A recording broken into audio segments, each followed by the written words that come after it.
ನಾವೆಲ್ಲ ಒಟ್ಟಿಗಾಗ್ಬಿಟ್ಟು ಬೊಮ್ಮಾಯಿ ಸಾಹೇಬರು ಸಿಎಂ ಇದ್ದಾಗ ಒಂದು ರಿಪೋರ್ಟ್ ಮಾಡಿದ್ವಿ, ಕರ್ನಾಟಕ $1 trillion ರಿಪೋರ್ಟ್.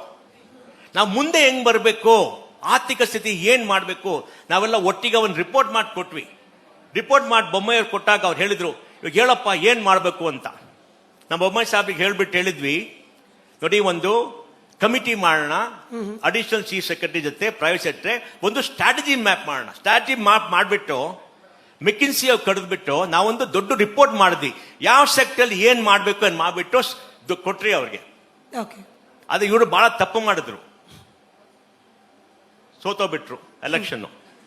ಅದು ಕತೆ ಹೇಳ್ತೀನಿ. ನಮ್ದು ಏನು ದುರ್ಘಟನಾ ಅಂದ್ರೆ, ಅವ್ರು ಸೋತಾಗ ಕರ್ನಾಟಕದಲ್ಲಿ 21,000 ಕೋಟಿ ರೆವಿನ್ಯೂ ಸರ್ಪ್ಲಸ್ ಮಾಡಿ ಸೋತೋಗ್ಬಿಟ್ರು. ರೆವಿನ್ಯೂ ಸರ್ಪ್ಲಸ್ ಅರ್ಥ ಆಯ್ತಲ್ಲ. ಬಟ್ ಕಾಂಟ್ರಾಸ್ಟ್ ಹೇಳ್ತಾರೆ ಸರ್ ಕೇಳಿ ಅದೇ ಟ್ರಾಜಿಡಿ ಆಯ್ತು.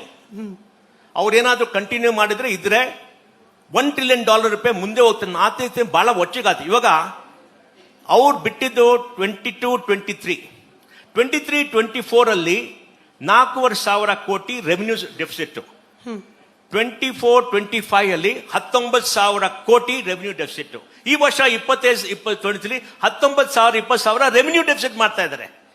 ದುಡ್ಡು ಖರ್ಚು, ಇದು ಡೆಟ್ ಸಾಲ ತಗೊಂಡ್ಬಿಟ್ಟು ಸಬ್ಸಿಡಿ ಕೊಡ್ತಾ ಇದ್ದಾರೆ. ಅದ್ ಪ್ರಾಬ್ಲಮ್ ಏನಂದ್ರೆ, ಕರ್ನಾಟಕದ ಈ ವರ್ಷ 1 ಲಕ್ಷ ಕೋಟಿ ಸಬ್ಸಿಡಿ, 3.5% GDP ಸಬ್ಸಿಡಿ ಹೋಗುತ್ತೆ. ಇವಾಗ ಕರ್ನಾಟಕದಲ್ಲಿ 80% ಜನರು ಬಡವರಲ್ಲ. ಸಿದ್ದರಾಮಯ್ಯ ನಮ್ಗೆ ಹೇಳಿದ್ದಾರೆ 80% ಅಂದ್ರೆ ಇದು BPL ಕಾರ್ಡ್ ಇದೆ, ಇದು ರೇಷನ್ ಕಾರ್ಡ್ 80%. 60% ಜನರಿಗೆ ಗ್ಯಾರಂಟೀಸ್ ಕೊಡ್ತಾ ಇದ್ದಾರೆ. 2,20,00,000 ಹೆಂಗಸರಿಗೆ 2,000 ರೂಪಾಯಿ ಕೊಡ್ತಾ ಇದ್ದಾರೆ. ಅದೆಲ್ಲ ಬೇಕಾ? ನಮ್ಮ ಫ್ರೆಂಡ್ಸ್ ಎಲ್ಲ ಇದ್ದಾರೆ ಮಲ್ಲೇಶ್ವರಂ ಅಲ್ಲಿ, ಫ್ರೀ ಪವರ್ ತಗೋತಾ ಇದಾರೆ. 200 ಗೊತ್ತ. ಕೇಳಿದೆ, ಯಾಕಪ್ಪ ತಗೋತೀಯ ನೀನು? ಅವ್ರು ಹೇಳ್ತಾರೆ, ನೋಡಪ್ಪ ನಾವು ಕಷ್ಟಪಟ್ಟು ದುಡ್ಡು ಕೊಟ್ಟಿದ್ದೆಲ್ಲ ಎಲ್ಲಾರು ಕೊಡ್ತಾರೆ, ನಮ್ಗೆ ಯಾಕೆ ಸಿಗ್ಬಾರ್ದು? ಹೆಂಗಸೆಲ್ಲ ಫ್ರೀ ಟ್ರಾನ್ಸ್ಪೋರ್ಟ್ ಮಾಡ್ತಾರೆ, IT ಕಂಪ್ನಿ ಕೆಲಸ ಮಾಡ್ತಾರೆ, ದುಡ್ಡಿದೆ, ಫ್ರೀ ಟ್ರಾನ್ಸ್ಪೋರ್ಟ್ ಯಾಕೆ? ನಮಗೂ ಬೇಕು. ಈ ತರ ಮಾಡಿದ್ರೆ ಮುಂದೆ ಹೆಂಗ್ ಬರೋದು? ಆ ಪ್ರಾಬ್ಲಮ್ ಇದೆ. ನಾವು $1 trillion ರಿಪೋರ್ಟ್ ಮಾಡಿದ್ರೆ, ನಾವು ಸಿದ್ದರಾಮಯ್ಯಗೆಲ್ಲ ಹೇಳಿದ್ವಿ, ನೋಡಿ ಸರ್, ಮಾಡಿ ಸರ್, ಆರ್ಥಿಕ ಸ್ಥಿತಿ ಮುಂದೆ ಬರಬೇಕು. ಭಾರತ ವರ್ಷದಲ್ಲಿ ಕರ್ನಾಟಕನೇ ನಂಬರ್ 1 ಸ್ಟೇಟ್ ಇರಬೇಕು, ಇಡೀ ವಿಶ್ವದಲ್ಲಿ ಈ ಸ್ಟೇಟ್ ಇರಬೇಕು. ಯಾಕಂದ್ರೆ ವಿಶ್ವದಲ್ಲಿ ಒಂದು ಡಿಜಿಟಲ್ ರೆವಲ್ಯೂಷನ್ ಆಗ್ತಾ ಇದೆ. 250 ವರ್ಷದಿಂದ ಭಾರತ ವರ್ಷ ಚೈನಾ 45% ಆಫ್ ವರ್ಲ್ಡ್ GDP ಇತ್ತು. ಆಮೇಲೆ ಇಂಡಸ್ಟ್ರಿಯಲ್ ರೆವಲ್ಯೂಷನ್ ಆಗ್ಬಿಟ್ಟು ಯುರೋಪ್ ಅಲ್ಲಿ ಬಂದ್ಬಿಟ್ಟು, ಗ್ರೇಟ್ ಬ್ರಿಟನ್ ಬಂದ್ಬಿಟ್ಟು ಅವ್ರು ಡಾಮಿನೇಟ್ ಮಾಡಿದ್ರು. ಇವಾಗ ಡಿಜಿಟಲ್ ರೆವಲ್ಯೂಷನ್ ಬಂದಿದೆ 15 ವರ್ಷದಿಂದ. ಅದರಲ್ಲಿ ಭಾರತ ವರ್ಷ ನಂಬರ್ 3 ಪೊಸಿಷನ್. ಮೊದಲು United States, second China, third in Bharat. ಆ ಭಾರತ ವರ್ಷದಲ್ಲಿ ಮುಂದೆ ತಗೊಂಬರಕ್ಕೆ ಬೆಂಗಳೂರೇ ಜಾಸ್ತಿ ಮಾಡ್ತಾ ಇದೆ. ನೋಡಿ, IT ಇಂಡಸ್ಟ್ರಿಯಲ್ಲಿ $235 billion, 21 ಲಕ್ಷ ಕೋಟಿ ಎಕ್ಸ್ಪೋರ್ಟ್ ಮಾಡ್ತಾರೆ.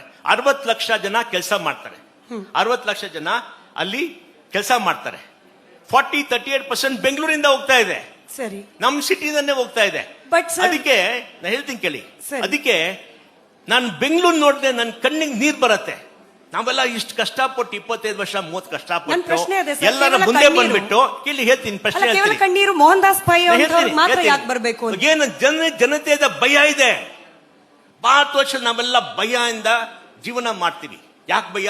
ಸರ್ಕಾರಕ್ಕೆ ಏನಾದ್ರು ಕ್ರಿಟಿಸೈಸ್ ಮಾಡಿದ್ರೆ IT ರೇಡ್ ಮಾಡ್ತಾರೆ, ಇವರು ಮನೆಗೆ ED ಮಾಡ್ತಾರೆ, ಎಲ್ಲ ಭಯ ಇದೆ. ಇಂಡಸ್ಟ್ರಿಗೆ ಬಹಳ ಭಯ ಇದೆ. ಬಹಳ ಮಾತಾಡಲ್ಲ ಅವರು. ಏನ್ ಬೇಕಾದ್ರೆ ಪೊಲ್ಯೂಷನ್ ಕಂಟ್ರೋಲ್. ಮೊನ್ನೆ ಸರ್ ನನ್ನ ಫ್ರೆಂಡ್ ಒಬ್ಬ ಇದು SMS ಕಳಿಸ್ದ, ಪೊಲ್ಯೂಷನ್ ಕಂಟ್ರೋಲ್ ಬೋರ್ಡಿಗೆ ಆನ್ಯುವಲ್ ರಿಪೋರ್ಟ್ ಕೊಡ್ಬೇಕು. ಆನ್ಯುವಲ್ ರಿಪೋರ್ಟ್ ಕೊಡ್ಬೇಕಾದ್ರೆ ರಿಪೋರ್ಟ್ ಕೊಡಕ್ಕೆ 15,000 ರೂಪಾಯಿ ಕೇಳ್ತಾ ಇದಾರೆ. ಬಟ್ ಸರ್ಕಾರ ಬಂದಿದ್ದೇ ಕರಪ್ಷನ್ ಫ್ರೀ ಅಂತ ಹೇಳಿ. ಕರಪ್ಷನ್ ಫ್ರೀ ಏನಿಲ್ಲ, ಇವ್ರು ತಪ್ಪು ಮಾಡಿದ್ರು. 40% ಹೇಳಿದಾಗ ಒಂದು ಜುಡಿಷಿಯಲ್ ಎಂಕ್ವೈರಿ ಮಾಡ್ಬಿಟ್ಟು ಹೇಳ್ಬೇಕಾಯ್ತು, ಯಾರು ಎವಿಡೆನ್ಸ್ ಕೊಡಿ, 1 ತಿಂಗಳ ಕೊಟ್ಟಿಲ್ಲ ಅಂತ ನಿಮ್ಗೆ ಅರೆಸ್ಟ್ ಮಾಡ್ತೀನಿ ಮಾಡ್ಬೇಕಾಯ್ತು. ಓಪನ್ ಆಗಿ ಮಾಡ್ಬೇಕಾಯ್ತು. ಕಮಿಟಿ ಮಾಡಿದ್ರೆ ರಿಪೋರ್ಟ್ ಬಂತು. ಹೌದು, ನೋಡಿ, ಯಾರೋ ನಿಮ್ ಅಕ್ಯೂಸ್ ಮಾಡಿ, you got be aggressive, not defensive. ಒಳ್ಳೆಯವರು ಏನ್ ಮಾಡೋದು? ಅದೇ ನೋಡಿ, ಎಲ್ಲರಿಗೂ ಭಯ ಇದೆ. ಆದ್ರೆ ಒಂದು ಕರ್ನಾಟಕ ಭಾರತ ವರ್ಷ, ಅದು ಬೆಂಗಳೂರು ಮತ್ತು ಕರ್ನಾಟಕ ಒಂದು ರಾಜ್ಯ. ನೀವು ಮಧ್ಯಾಹ್ನ ಸರ್ಕಾರಕ್ಕೆ ಕ್ರಿಟಿಸೈಸ್ ಮಾಡಿದ್ರೆ, ಮಧ್ಯಾಹ್ನ ನಿಮ್ಗೆ ಚೀಫ್ ಮಿನಿಸ್ಟರ್ ಕರೆದ್ಬಿಟ್ಟು ಯಾಕಪ್ಪ ಮಾಡಿದೆ, ಏನಪ್ಪ ಮಾಡಿದೆ, ನನ್ನ ಜೊತೆ ಬಾ ಸಿಕ್ಕು ಅಂತ ಹೇಳ್ತಾರೆ. ಬೊಮ್ಮೆಯವ್ರು ನಾನು ಕ್ರಿಟಿಸೈಸ್ ಮಾಡಿದೆ ಟಿವಿ ಮೇಲೆ ಆ ಸರ್ಕಾರಕ್ಕೆ. ಮತ್ತೆ ನಾವು ನಂಗೆ ಫೋನ್ ಮಾಡಿದ್ರು, ಏನಪ್ಪಾ ಇದು ನಾನು ನಿಮ್ಗೇನ ಮಾಡಿದ್ದೀನಾ?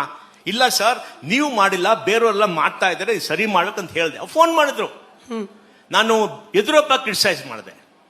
ಅವರು ನಂಗೆ ಫೋನ್ ಮಾಡಿ ಕೇಳಿದ್ರು, ಏನಪ್ಪಾ ಇದು, ಮನೆಗೆ ಬಂದು ಸಿಕ್ಬಿಟ್ಟು ಮಾತಾಡದೆ ಹೇಳ್ದೆ, ನಿಮ್ದೆಲ್ಲ ಡಿಪಾರ್ಟ್ಮೆಂಟ್ ಇದು ದುಡ್ಡು ತಗೋದು ಸರಿ ಮಾಡ್ಬೇಕು ಸರ್ ಅಂತ. ಬೇರೆ ನಾನು DK ಶಿವಕುಮಾರ್ಗೂ ಸಿಕ್ಬಿಟ್ಟು ಹೇಳ್ದೆ, ನೀವು ಬೆಂಗಳೂರಿಗೆ ಮಾಡಿ ಅಂತ. ನೋಡಿ, ಎಲ್ಲರೂ ನಮ್ದು ಒಳ್ಳೆಯವರು, ಪೊಲಿಟಿಷಿಯನ್ಸ್ ಒಳ್ಳೆಯವರು, ಬಹಳ ಕಷ್ಟ ಕೆಲಸ. ಆದರೆ ಅವ್ರಿಗೆ ಬ್ಯಾಲೆನ್ಸ್ ಮಾಡಬೇಕು, ಆರ್ಥಿಕ ಸ್ಥಿತಿ ಏನ್ ಮಾಡಬೇಕು, ಮುಂದೆ ಏನ್ ಮಾಡಬೇಕು, ಬೇರೆಯವ್ರಿಗೆ ಏನ್ ಮಾಡಬೇಕು ಅಂತ. ಬಡವರಿದ್ದಾರೆ ನೋಡಿ, ಬಡವರಿಗೆ ಗ್ಯಾರಂಟಿ ಕೊಡಬಾರ್ದು, ಸಬ್ಸಿಡಿ ಕೊಡಿ ಯಾರು ಹೇಳಲ್ಲ. ಪ್ರಶ್ನೆ 60% ಬಡವರಿದ್ದಾರಾ? ಇಲ್ಲ. But ಬೇಕಿದ್ದು vote sir. 20% ಬಡವರು ಇರ್ಬೋದು, 10% ಇರ್ಬೋದು, 5% ಇರೋದು 5%. ಅವ್ರಿಗೆ ಕೊಡಿ, ಎಲ್ಲರೂ ಓಟು ಬೇಕಿದ್ದು, ಎಲ್ಲರೂ ಓಟು ಬೇಕಿತ್ತು. ಅದೇ ನೋಡಿ, ಕೆಲಸ ಮಾಡೋ ಮುಂಚೆ ಇವ್ರು ದುಡ್ಡು ಕೊಡ್ತಾರೆ, ಕಟಾಕಟ್ ದುಡ್ಡು ಕೊಡ್ತೀನಿ ಬಾ ಅಂತ. ಅದು ದುಡ್ಡು ಕೊಟ್ರೆ ನೋಡಿ, ಇವಾಗ ಕನ್ನಡಿಗರು ತಾಯಿ ತಂದೆಗೆ ಕೇಳಿದ್ರೆ ಏನ್ ಬೇಕು ನಿಮ್ಗೆ ಕೇಳಿ ಏನ್ ಹೇಳ್ತಾರೆ? ನಮ್ಮ ಮಕ್ಕಳಿಗೆ ಒಳ್ಳೆ ಶಿಕ್ಷಣ ಬೇಕು, ಮಕ್ಕಳಿಗೆ ಒಳ್ಳೆ ಕೆಲಸ ಬೇಕು, ಆರ್ಥಿಕ ಸ್ಥಿತಿ ಉದ್ಧಾರ ಆಗ್ಬೇಕು, ಅದು ಕೇಳ್ತಾರೆ. ಅವ್ರು ನಂಗೆ 2,000 ರೂಪಾಯಿ ಕೊಡಪ್ಪ, ನಂಗೆ ಫ್ರೀ ಬಸ್, ಯಾರು ಕೇಳಲ್ಲ.